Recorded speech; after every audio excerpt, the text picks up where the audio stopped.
everyone. I am so glad to see you again. And we are on day 4 of 5 days to better sex. And today's subject is going to really support those individuals with erectile dysfunction. And the reason is that it's going to take a lot of pressure and performance anxiety away from the situation. You're going to feel much better about the whole process. And with that, then what happens is that you will get your erection back. And it also helps to allow things to flow, allow a little bit of spontaneity. So, starting off, having sex is not a race. Now, in my book, as a much younger man, it was all about the orgasm. I like to give orgasms and I like to get orgasms. And the faster I could get one, the better off I was. Reality is, it didn't work for them, my partners. It needs to be a two-way street. So if you're racing to orgasm and they're not, then what happens is that you have a separation, you have conflict, and the chances and probability that it is going to, your goal is going to come to fruition is low. So with erectile dysfunction, if we are caressing, we're kissing top to bottom, bottom to top. We are rubbing the feet. We're, as in the first day I mentioned, rubbing the ears, the neck. These are erogenous zones. They have a lot of nerve endings, and it's just amazing what can happen. Now, in that foreplay, as we call it, you need to plan on plenty of foreplay. So, if one of the things that happens is that you immediately become erect, that's fabulous. You can rub it on her. You can use it as a tool. You can hit her erogenous zones with it. The other part of it is the penetration. That's not necessary at this point.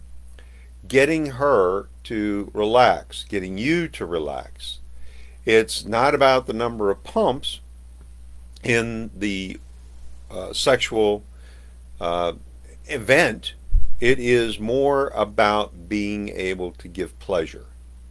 So, if we focus on the quality of lovemaking, not the performance, not the orgasm, what's going to happen is it's going to reduce our stress and our anxiety. And when that happens, our partners are going to become much more sexually aroused. So, arousal is what you want. Now, understand that your skin and your nerve endings are really excited, and they help that create that sexual arousal. Some people like light touch, feathers, dusters. Those always work. There was a product that I've used in the past that I like, and that's this. It's a dust and a powder that has a great flavor, great odor, and you just dust their body and then kiss it and then lick it off. And let me tell you, it takes a long time to cover all the space of somebody that is 5 foot. The idea is that you're touching different body parts. You're allowing for giggles and laughs and silly stuff. You are unfolding the process. You're fondling. You're fondling the genitalia, the breast, the head, the ears, the feet, the around the crotch. One of the things that is very erotic is just kissing the inner thigh. And then every once in a while, put a little pressure on the labia and on the clitoris. What that does is it helps build a little bit more excitement. You still haven't, penetrated, so it's still in that arousal. Talk. Some women like to hear talk, some women don't. You need to ask your partner what they like. Roll around on the bed. Roll on top of them. Have them roll on top of you. Go out into the car. Do it in the car. When was the last time you did it in a car? If I did it in a car, at this point, I'd have more cramps than you could shake a stick at. So I'm not really excited about that. You've got to find out what she likes. Some partners don't like their feet touched. Some partners don't like their ears touched. Other partners, yeah, go for it. And that's what we need to talk about. We need to start something and ask them how they feel. We need to just ease them into it. Understand that even if you have been in a marriage or a partnership for a period of 5 years or longer, you might want to start asking him, hey, what trips your trigger? What gets you excited about having sex? What gets you sexually aroused?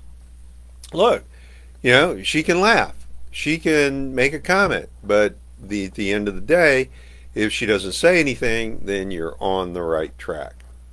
One of the other things is that what I've done in the past is go to concerts where there are crooners. It's not my music. What it is that, I remember one, Barry White concert. And then there was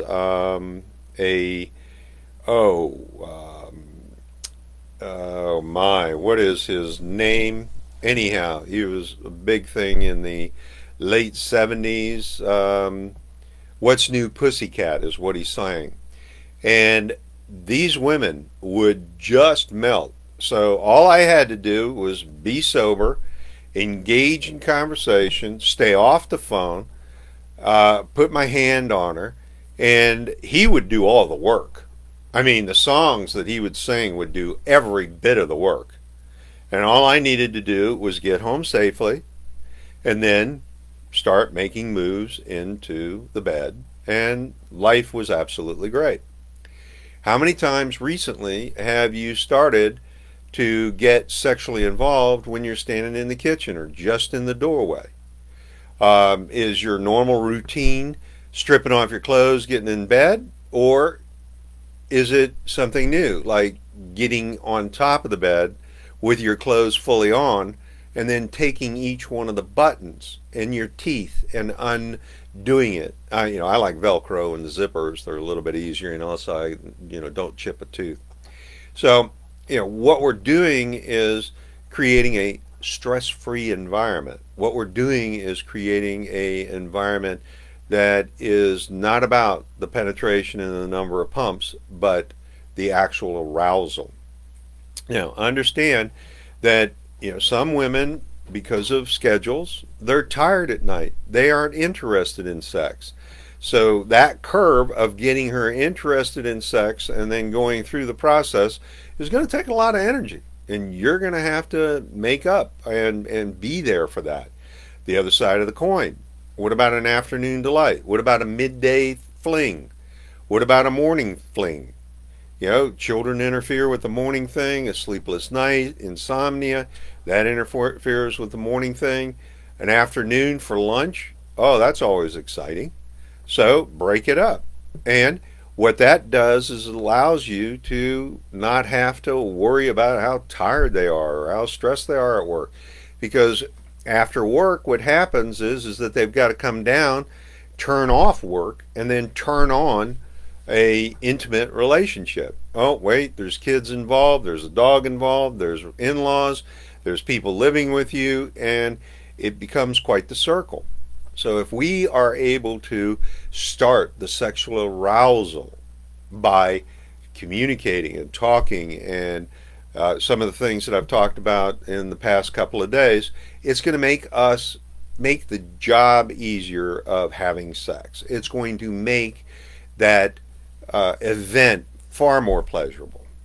So one of the things that helps is, prior to having sex, be creative. Be real creative. Have you danced with her? Have you laughed with her? And I apologize. Have you laughed with your partner? I don't mean to make this just a heterosexual couple. It can be a alternative lifestyle. I don't have a problem with this, but this is what transpires and is going to allow all relationships to be able to be far more open and enjoyable and get things moving. What about a strip tease? Have you ever thought about doing a strip tease? She's sitting there and you come in and you start taking your clothes off. Now, realize that when you start taking your clothes off, she's not going to be real interested in seeing your penis. Penises don't turn on women. It's the gyrations, it's the movement, it is the pelvis, it is the ocean of the motion of the ocean that really drives it and gets her very, very excited. It has to be sensual. Sensual is seeing, smelling, tasting, hearing. Do you play music? And we're not talking about that misogynic stuff that talks about and bitch and diminishes women's relationship. No, no, no. We're talking about love songs. We're talking about what she wants, not what you want. You'll get what you want if you give her what she wants. And what we need to do is understand that the quality of love, which what we're talking about, is making that connection. You can have erectile dysfunction and still make that quality love making because that connection between intimacy, romance, mental, physical, it's all good. All right, so understand also that it is the giving and receiving of pleasure. If you want to bring more sexuality into it, think about toys, think about the mood, think about the environment that you're working in. It's fabulous. Now, I will suggest that if you go out on a moonlight night and you're going to have sex, you do not want to have sex without a blanket or something like that. Poison ivy is not a good thing, and she will not be happy, and you won't get to do it again. So, ask questions about, what does she like to have done to her? I'm sure she can tell you, and it's quality time to her. This is a time for her to really enjoy the intimacy of each other. And that's going to get her to the pleasure spot faster than just going after and having penetration and moving on and falling asleep. So, just to wrap it up, create an environment where it's about stimulation and pleasure and titillating and enjoying yourself. Make it a game. It's far easier for us as males to make it a game and play with her body, play with her feet, play with her ears, her thighs, her back, whatever gives her some kind of pleasure. And when that happens, then the probability that things are going to happen for you, you're going to get penetration and get to have an orgasm. That's really where we want to go. So I need you to write back your comments. And, we're on day 5. One of the tips that I'm going to give you is called anchoring. And we're also going to talk just a little bit about the refractory period. And that is where you've already orgasmed and the refractory period is where you are not able to have an orgasm or be erect, but you are working, your body is resetting so that you can. And how you can use that to your advantage by stimulating her, because she may not have had the orgasm on the first one, but she can probably have the orgasm on the second one. So I look forward to talking to you. I look forward to seeing you.